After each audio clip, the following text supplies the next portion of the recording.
This is Where We Live on Connecticut Public Radio. I'm Lucy Nalpathanchel, broadcasting remotely. So many interesting and important animals live in our state, and occasionally, where we live, we like to talk about them. Today we focus on bats. Some people think of them as flying mice. Bats are much more complex and important to our ecosystems than we may realize. Coming up, we learn why bats are in danger. By now, you've heard of white nose syndrome. It's a disease caused by a fungus that has killed off millions of bats across New England and other parts of the U.S. and Canada. How much of Connecticut's bat population has died off, and are there signs they will rebound? Bats are also in the news worldwide because of the COVID-19 pandemic. We'll learn more about the role bats play in zoonotic diseases, or diseases that jump from animals to humans. First, do you see bats where you live? I see an occasional bat swooping through the sky at dusk near my house, hopefully eating all those annoying mosquitoes. You can join our conversation, especially if you have questions about bats. You can also find us on Facebook and Twitter at Where We Live. Joining us now on Zoom, Jenny Dickson is Director of the Wildlife Division for the Connecticut Department of Energy and Environmental Protection. Jenny, welcome to our show. Good morning. Also with us on Zoom is Kate Langwig. She's assistant professor at Virginia Tech and a disease ecologist who studies bat diseases. Kate, welcome to our show. Thank you for having me.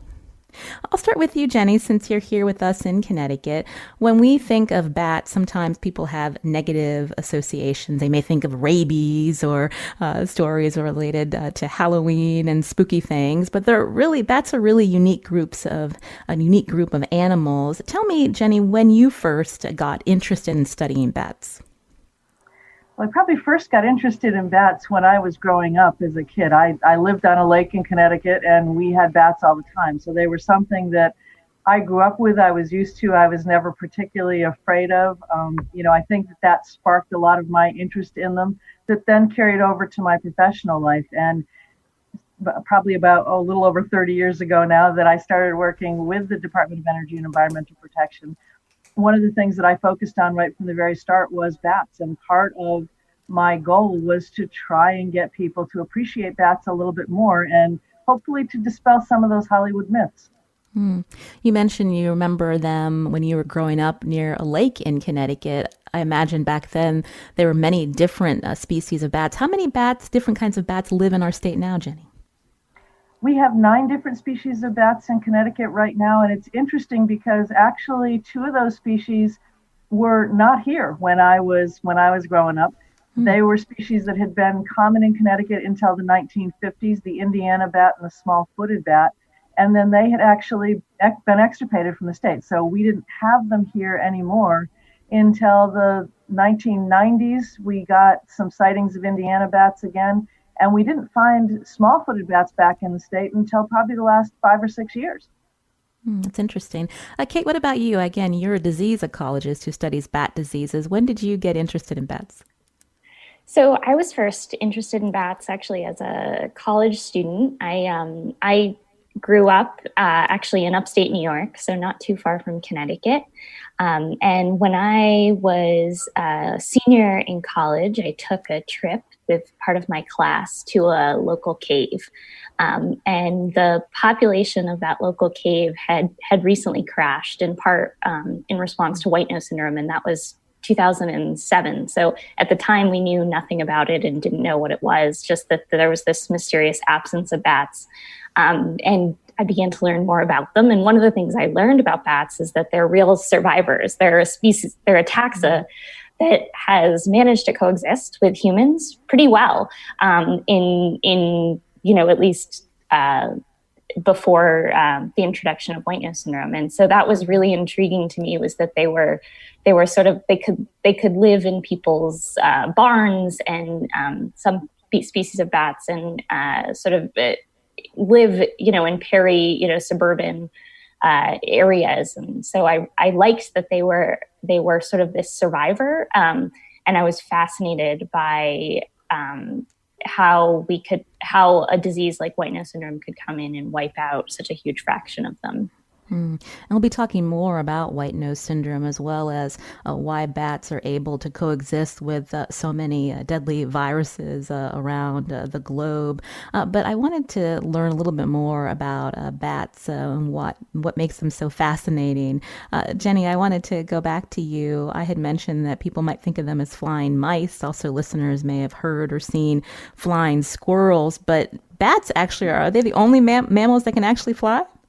That's correct. Yeah, they are. We talk about flying squirrels. They don't really fly, they just glide. And in terms of, sort of the evolution of flights, millions of years ago, bats probably started out as some sort of gliding mammal, but then over time evolved that flight stroke. So the only things that are able to accomplish flight are bats and birds. And that's pretty amazing when you think about it. We also think of the phrase blind as a bat, but that's not really accurate either, right? Can you talk us about Oh, no, how? not at all. But, bats have Yeah. really good eyesight. They are active at night, so they tend to rely on other senses. Their echolocation abilities are incredibly well refined. And most of the bats that we have in North America are insect eating bats. So they rely a lot more on their ability to hear insects at night than they do on being able to see them. In other parts of the world where you have species like fruit bats, they've actually spent a lot more time relying on their eyesight because it's a lot more important to be able to see fruit than to hear it. Fruit doesn't make a lot of noise. So, they do vary a little bit in how they look and how they've evolved based on what kinds of food they eat. When you talk about echolocation, tell us a little bit more about that, how that works for bats. Sure. Basically, with our bats, it's a system of both communication and food detection, a system of navigation. So they use it, they make a very high pitched frequency call. That sound goes out and bounces off other objects. And then when the echoes come back to the bat, they can calculate how close they are to things, how wide or narrow something might be. They can detect things as fine as a human hair. So it's really an amazingly refined system that they have. And it's interesting because it's something that at various points in time has been studied pretty closely by the military to see if there are a lot of other applications that they could learn from how bats use their skills.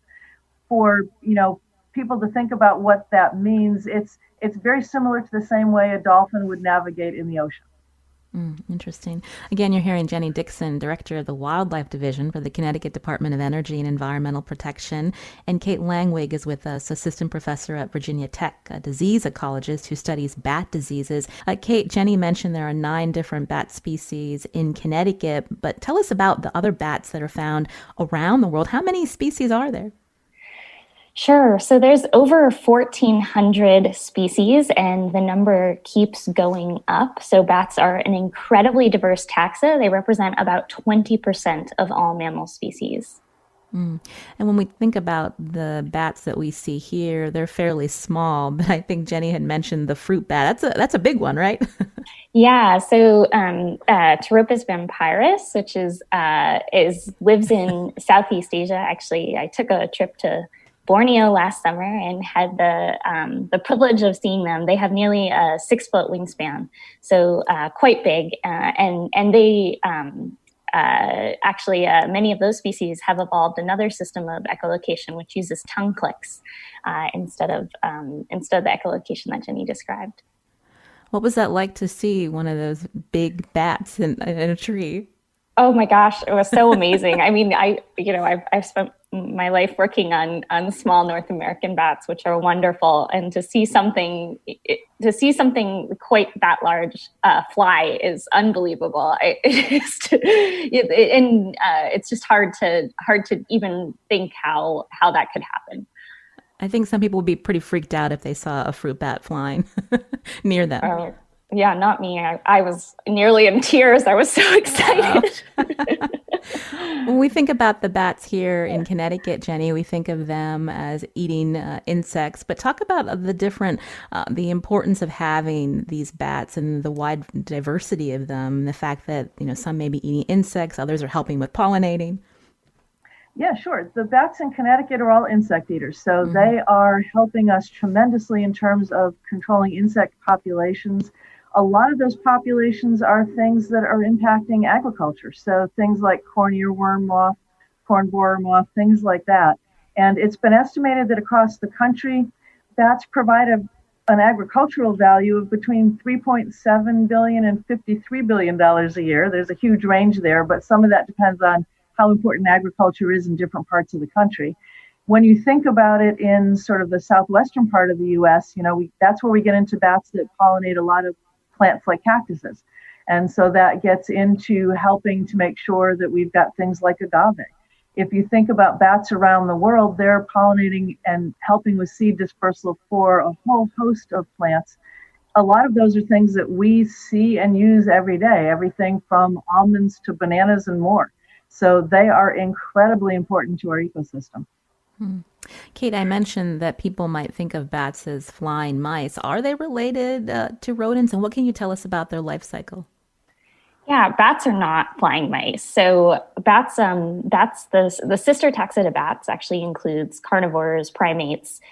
So they're as distantly related to rodents as they are essentially to us. And bats have more of a sort of a longevity life history. So bats can live for a very long time. Actually, the record for a little brown bat, longest lifespan, comes from New York State and was 34 years old. And most bats, particularly bats in Connecticut, only have one pup per year. And so they've been designed essentially to live a long time and reproduce slowly. And so they're quite different from mice.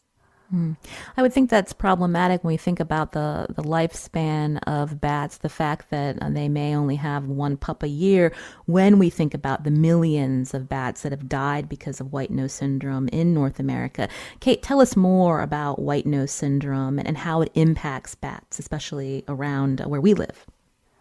Sure. So white nose syndrome is a fungal disease.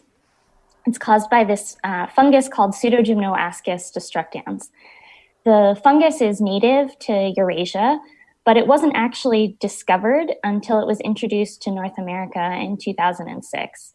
And since that initial introduction to a small cave in upstate New York, it's caused mass mortality in multiple species of bats across North America. And so millions of bats have died, in some places up to 99%. Entire colonies of bats, so caves where the bats lived, have been completely extirpated by the disease. So it's been extremely devastating. Jenny, in Connecticut, we're so close to where white nose was discovered. How bad has the population been impacted here? It's been horrible for us. There's no other way to describe it. We certainly were very close to the epicenter. It really took us until 2008 to start to see significant signs of white nose and a lot of mortality in our bat populations, but it impacted our populations very, very quickly. Many of our once most common bats, like little brown bats or northern long-eared bats, have had population declines of over 95%. In the case of northern long-eareds, that was a species that Connecticut was considered one of the strongholds for in its population range, certainly in the Northeast, but even beyond that.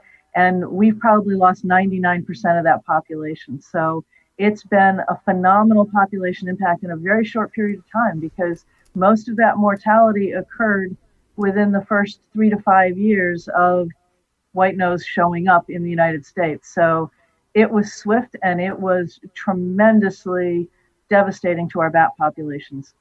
And what does it look like today, Jenny? The fact that white nose syndrome has been around for some time now. Are these bat populations developing any resistance, or is it just as deadly as when it was first discovered? I wish that I could tell you that the news was good, but unfortunately the news is still not good. We've done a number of different studies in the Northeast and other parts of the country, particularly in the Northeast, where we have banded bats in hibernaculum, so in places where they overwinter, to try and get a handle on how many of those bats might be surviving from one year to the next. And what we've seen is that we'll quite often see some level of survival for 1 to 3 years, and then we generally don't see those bats anymore. So that sort of fits in with the pattern that we've seen of how long white nose can take to have some really significant mortality events in a lot of our sites.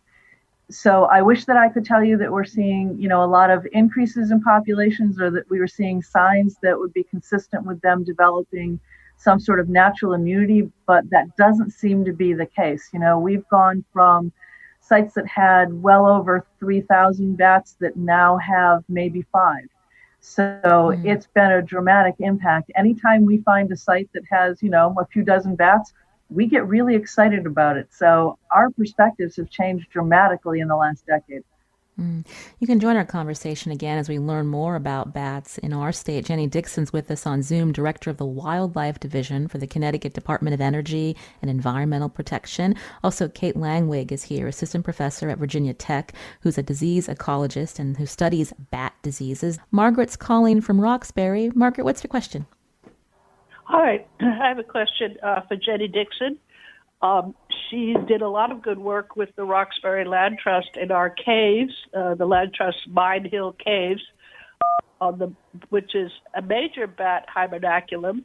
And I guess including, they put in monitors to monitor the environment for the bats. My question for Jenny is, how is our Mine Hill hibernaculum doing? And how does it compare to other places in Connecticut where the bats might winter over? And is there anything we can do? I see a few bats, but not the way it used to be. That's a great question, Margaret. Thank you for asking. And yes, Mine Hill remains a site that is perfectly suitable for bats. All the habitat conditions are right. But unfortunately, that was one of the sites that was hit most severely by white nose. And unfortunately, we are not seeing significant signs of population rebound at that site. One of the things that we've done fairly recently through a lot of the Northeast, through part of a regional conservation needs grant program that is tied to the state wildlife grant program, is we funded some needed repairs and new gating projects to a lot of sites, and Mine Hill was one of those. So we improved some of the gating that's out there already, just so that if we do start to see those population rebounds, the bats will still be better protected, and we'll take one less stress out of their population. So we really appreciate all the hard work that the Land Trust has put in trying to protect their bats for a long time. And I wish I had better news for you, but unfortunately I don't. That's interesting. You talk about specific sites in Connecticut where you've noticed the population decline drastically.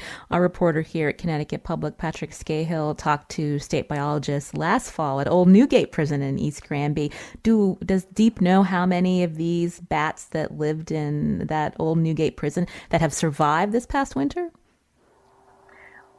We won't be, going back in again until January. So it's hard to say. I believe that when they went in January or February, it was February of this year, they had about half a dozen bats. So that's pretty consistent with what we've had there in the past. We aren't seeing any increases, but these days we get excited if the numbers don't drop. So if we can go in year to year and we have, the same 6 bats, we're happy to see the same 6 bats. Jenny, tell me more about, because of white nose syndrome, how that has changed the way you're working and other biologists are working in terms of bat conservation, how you're tracking these populations. One of the major shifts that we've made here in Connecticut, and I know it's true for a number of other states, is we really stopped doing a lot of hands-on bat research work.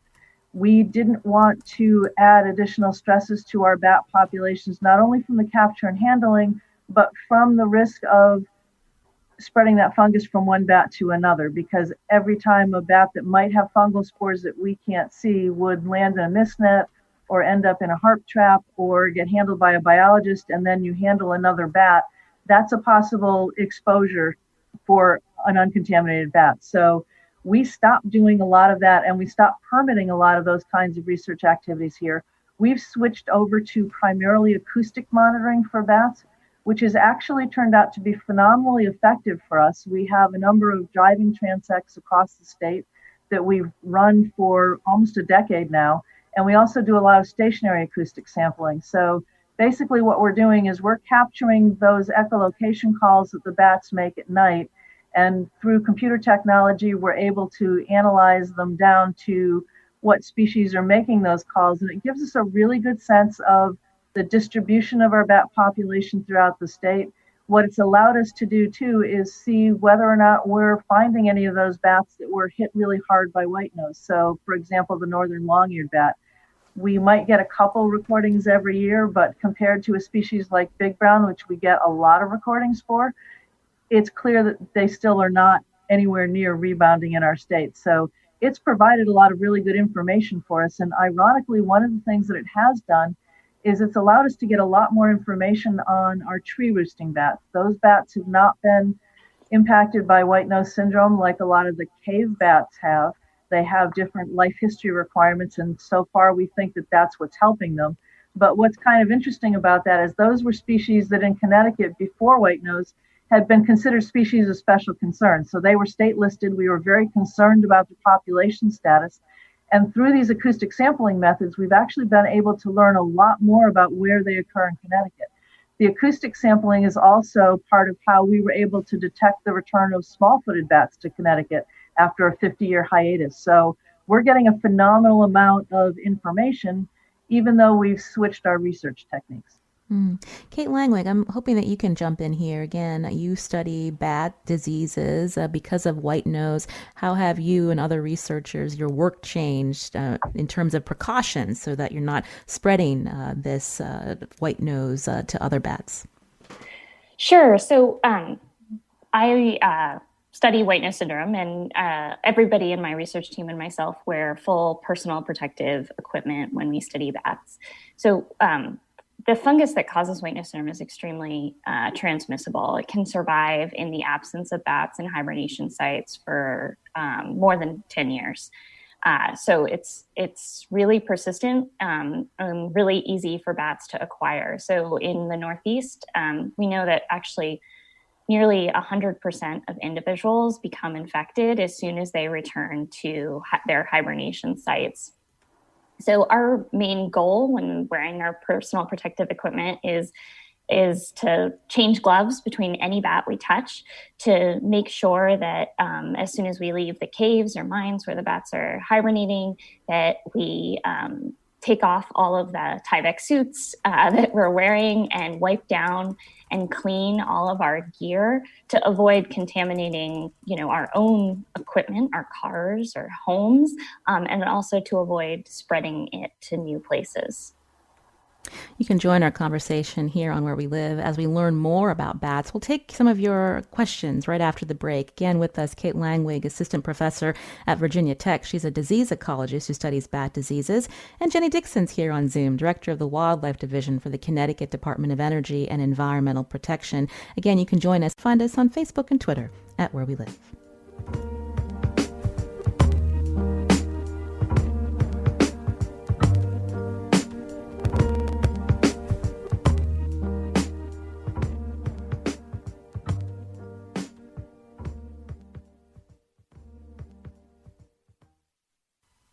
This is Where We Live on Connecticut Public Radio. I'm Lucy Nalpathanchel, broadcasting remotely. Do you see bats where you live? These flying mammals are important for several reasons, including pest control and pollination, but they're also linked to diseases like rabies and Ebola. What are scientists learning about bats that could help humans fight deadly viruses, like the coronavirus that's caused the current pandemic? We're going to talk about that in just a few minutes with my guests on Zoom, Jenny Dickson, director of the Wildlife Division for the Connecticut Department of Energy and Environmental Protection. Also, Kate Langwig, assistant professor at Virginia Tech. She's a disease ecologist who studies bat diseases. You can join our conversation, too, if you have a question about bats, 888-720-9677. Ellen's calling from Canterbury. Ellen, go ahead with your question. Hi, I have bats living in my barn, and I would never want to harm them, but I'm wondering if you have any advice for coexisting peacefully with them. I found one on the ground not long ago that looked to be injured or dying, and I noted that it did not have white nose.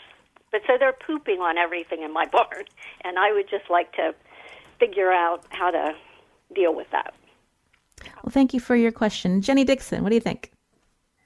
Sure. One of the things that you can do that's pretty effective is to put some tarps up in the barn to kind of direct that guano so that it doesn't land on equipment that you have in the barn, or if you've got hay bales and things like that that you're trying to protect.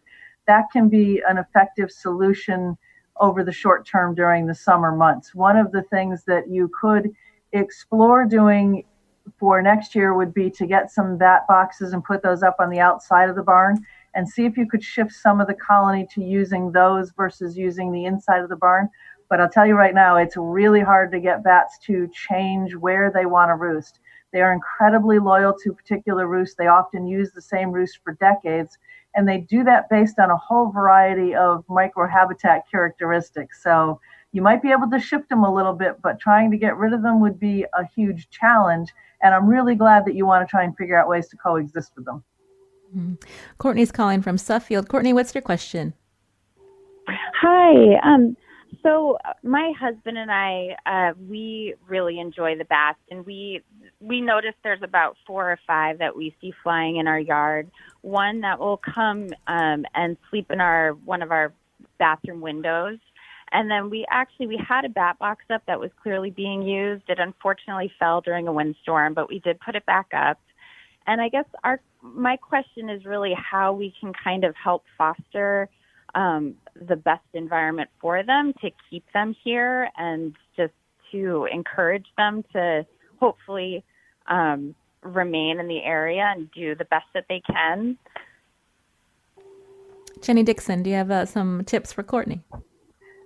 Sure. It sounds like you're doing a lot of the right things already. Make sure that you keep the area around that bat box clear so they've got a clear flight path to get to the underside of it so they can get up in there and roost. Anything else you can do in terms of landscaping that will provide sort of native plants that are going to encourage a lot of native invertebrates are going to help the bats, because that's going to provide a wider variety of insects for them to eat close by. So there are lots of, other things that you can do to encourage, say, a moth population or something like that, that would then benefit the bats. So it sounds like you're already well on your way to doing what you can. And actually, I think one of the most important things that you can do is just share your interest in bats with a lot of your friends and neighbors, because the more people learn about bats and get past that fear or trepidation that they associate with bats, the more you're actually helping conservation. So go share your interest in bats with everybody you know. We were just talking about white nose syndrome before we headed to break, and Cynthia has a question about white nose. Cynthia, go ahead. Yes, thank you for taking my call. I was wondering if there's any treatment being developed for the white nose syndrome, any antimicrobial medication. Thank you for that question. Kate Langwig, could you answer that for Cynthia? Yeah, so there's lots of different treatments that have been developed, including things like probiotics, where I've been part of a group that's been working on trying to harness naturally occurring bacteria on bats and use that to reduce the amount of fungus that grows on their skin during the winter. And another group out of National Wildlife Health Center has been working on developing a vaccine. Both of those treatments have gone through both lab trials and field trials, and seem to be able to reduce mortality by about 30% or so. So none are sort of a smoking gun, so to say. They're not going to be a total solution for the problem, and all of them are still sort of in testing phases, so they're not widely deployed at this point.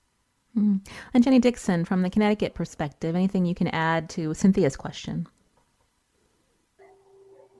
I think Kate summarized it really well. The struggle that we've got right now is that a lot of the things that have promise are still in that testing phase, and trying to apply those in natural environments is still a challenge.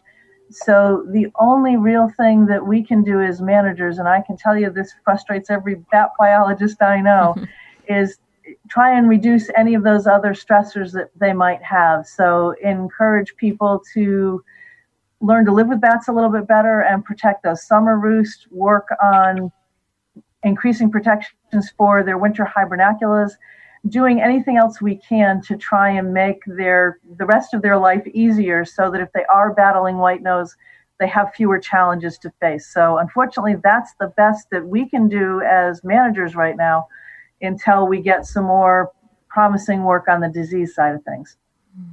Again, we're talking about bats today with my guests on Zoom, Jenny Dickson, Director of the Wildlife Division for the Connecticut Department of Energy and Environmental Protection.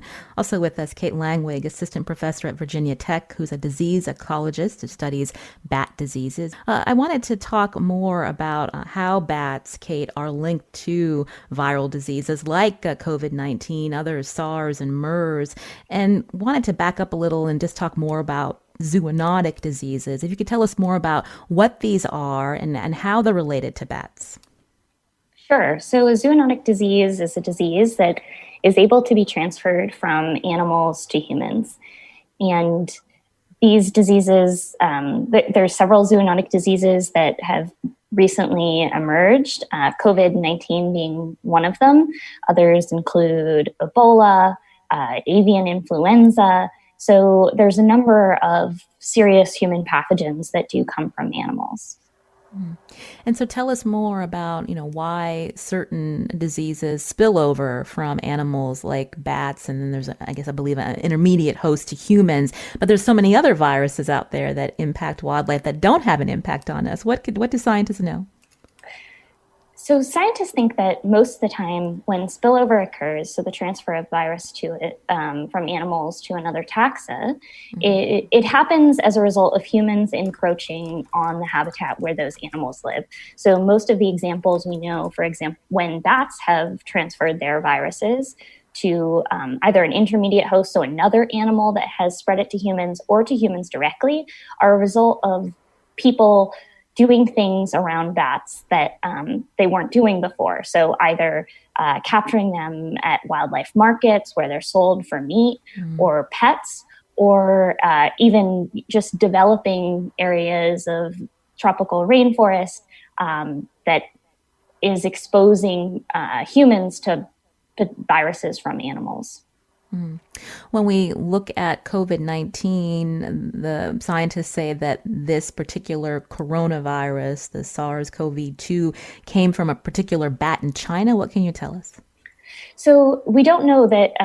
So the closest match genetically to SARS-CoV-2 was found in a bat in China, but it's not identical. So we're not exactly sure whether or not humans the first human to acquire COVID-19 got it directly from a bat, and many people have suggested that probably wasn't the case, that there was probably an intermediate host that was infected. For SARS-1, we know that a bat transferred its coronaviruses to something called a civet cat, probably in a wildlife market. And those civet cats actually got really sick. So bats don't get that sick from SARS, but civet cats do. They were infectious enough to actually be able to transfer it to humans. And so people have suggested that perhaps something similar happened. But at this point, we don't know that COVID-19 came from bats, although we do know that bats are a natural host for many coronaviruses. We started off our conversation talking about how some people may have misplaced fears about bats. I would think that certain zoonotic diseases that have happened over the years causes that fear to be exacerbated, and that may also impact the bat population in certain countries. What has happened, Kate, in terms of when SARS and MERS came about? So MERS is actually a disease of camels. So again, it came from bats. The coronavirus that was transferred to bats that causes MERS probably happened 50 or 60 years ago, and then humans got infected from camels. But a lot of the time, this does result in negative attention on bats. And so bats have been exterminated from caves, burned out of caves as a result of fears about diseases. And that is absolutely making the problem worse. So Marburg virus is a filovirus related to Ebola, was found in a cave or a mine, actually, in Kataka mine in Africa. That population was actually culled from that cave.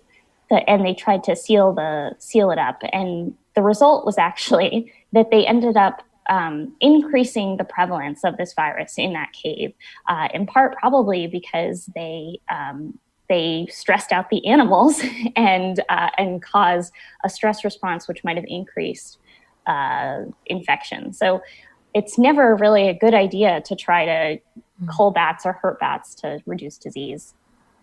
What is it about bats that scientists know in terms of their immune system that they can resist or survive these diseases that are so deadly for us, Kate? So I would say we don't know a lot about this.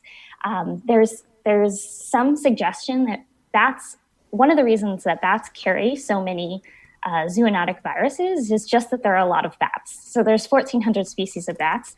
They're hyperdiverse, 20% of mammals. And so as a result, it just means that because there's more species, they also get more species of viruses.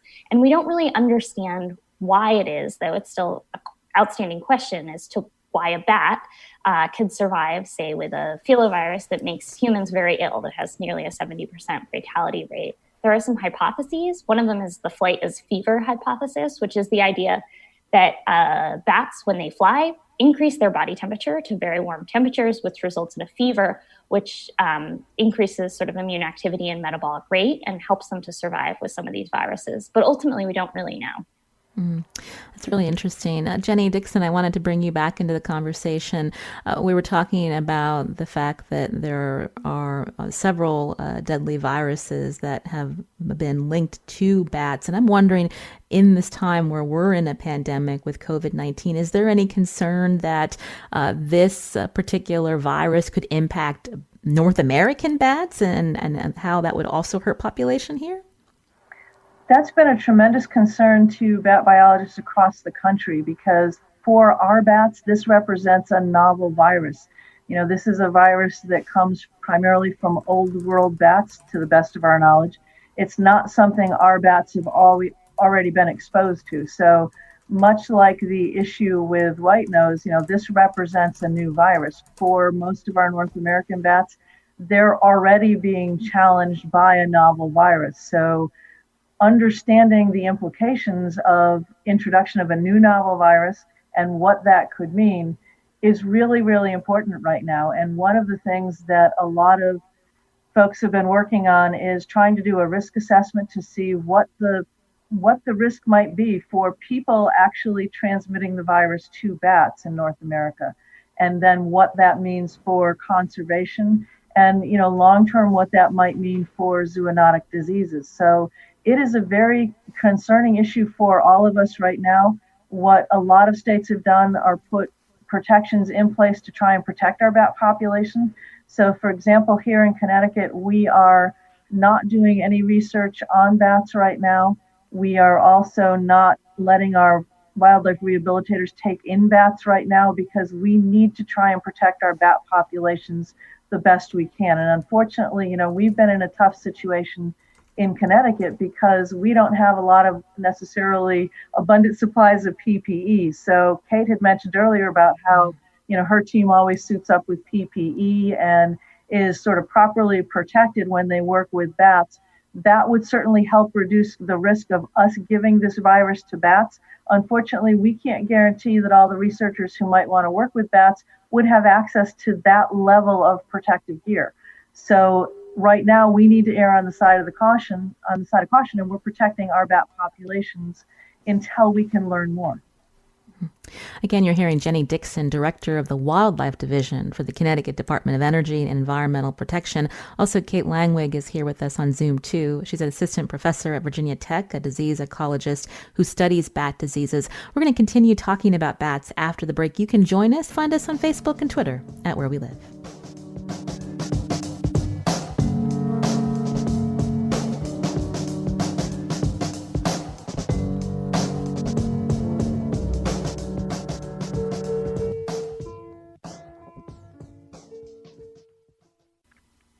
This is Where We Live on Connecticut Public Radio. I'm Lucy Nalpathanchel. Again, today we're taking time to talk about bats with our guests on Zoom, Jenny Dickson, Director of the Wildlife Division for the Connecticut Department of Energy and Environmental Protection, and Kate Langwig, Assistant Professor at Virginia Tech. We did have a question for our guests on social media. Let me read this to you, Jenny Dickson.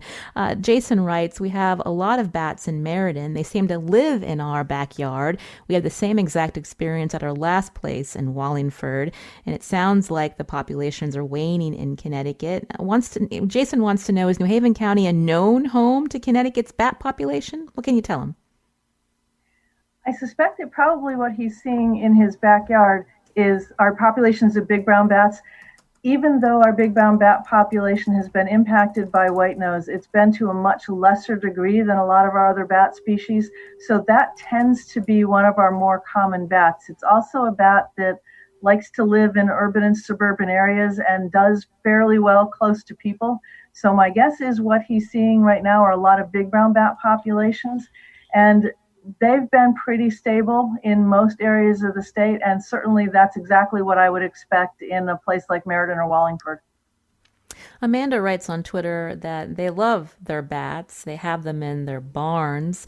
The pups sometimes fall and need a hand to get back up to their parents. Any advice on how to keep this from happening? Is that something that people should do? Pick up these pups, Jenny? Well, it's certainly a good way to get them back into the colony. I guess the first thing that I would always say is make sure you're wearing gloves when you do that.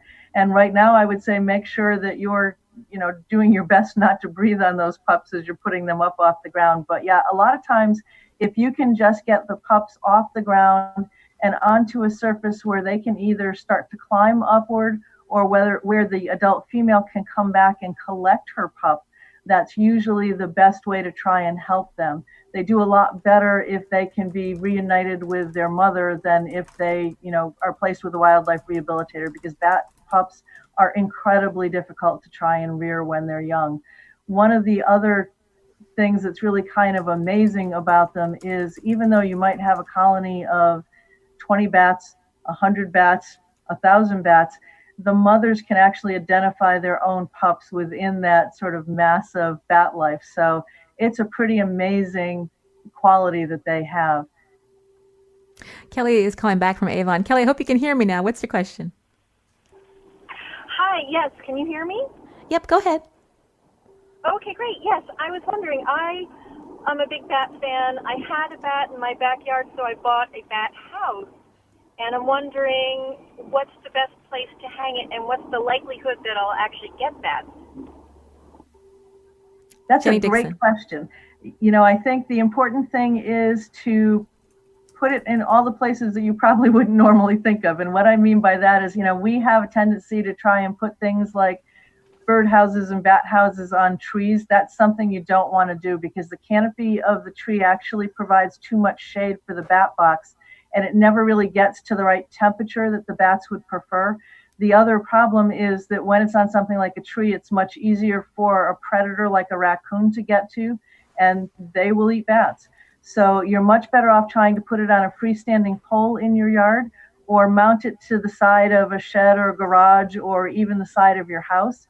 You want it to be someplace where it's going to get at least 4 hours of fairly strong sunlight a day. Those are probably the most important things to think about. And here in the Northeast, our bat boxes tend to work best when they're darker in color. So I'm not sure what color the box is that you have, but if it's a natural wood color right now, you might want to stain or paint the outside to be a little bit darker. Anything from dark brown to a dark green to a black will work really well to get that temperature up a little bit. The bats tend to like it warm. So, this time of year, that's what they're looking for. I wanted to ask you, Jenny, I had mentioned I saw a bat the other week flying around at dusk. Is this an active time for bats right now here in Connecticut? This is an incredibly active time of year for them. It's usually right about mid-July when a lot of the young bats start taking their first flight. So usually about the third week of July, we start getting an awful lot of phone calls from people who are either seeing bats or who've had bats get into their homes. Young bats are like anything else that's young. They tend to make a lot of mistakes. If everybody goes left, they invariably will go right just to see where right goes. And they end up putting themselves sometimes into tricky situations. So this is an incredibly active time for them. They're also at a point now where not only are the young bats starting to become independent and learn to fly on their own, but the bats are at a point now where they're also starting to think about trying to put on weight to move into hibernation this fall. I know it seems like it should be a long way away, but it really isn't that far away if you're a bat.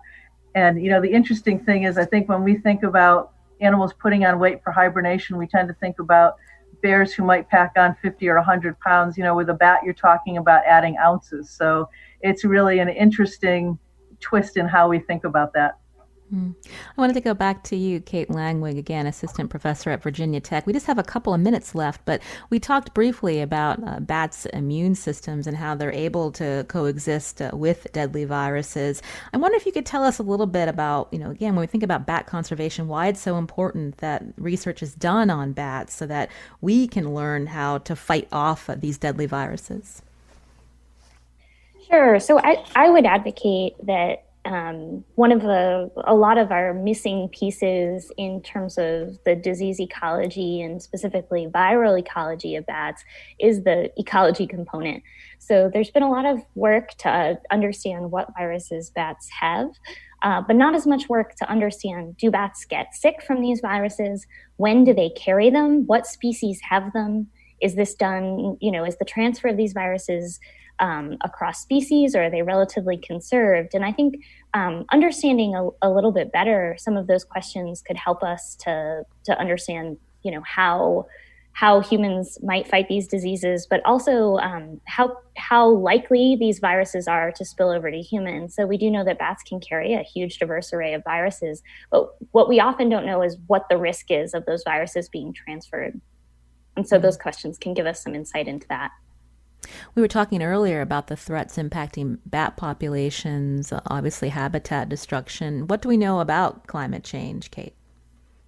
So we don't know a huge amount about the effects of climate change on bats, although we suspect that just like every other species on the planet, bats will be impacted.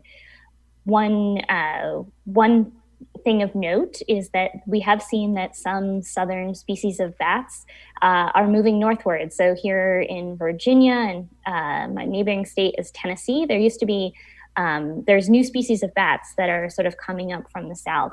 And so we suspect that climate change is changing the communities in fairly dramatic ways. And certainly we expect that climate change might change the synchronicity with insect populations. So people have worried about how might flower blooms or fruit setting or insect changes affect bat populations as those bottom-up processes occur. Well, we'll have to leave it there. I want to thank Kate Langwig again for joining us, an assistant professor at Virginia Tech who studies bat diseases. Kate, thank you so much. Thank you. Also with us, Jenny Dickson, director of the Wildlife Division for the Connecticut Department of Energy and Environmental Protection. Jenny, we thank you. Oh, thanks so much. Today's show, produced by Carmen Baskoff. I'm Lucy Nalpathanchel. Have a great weekend.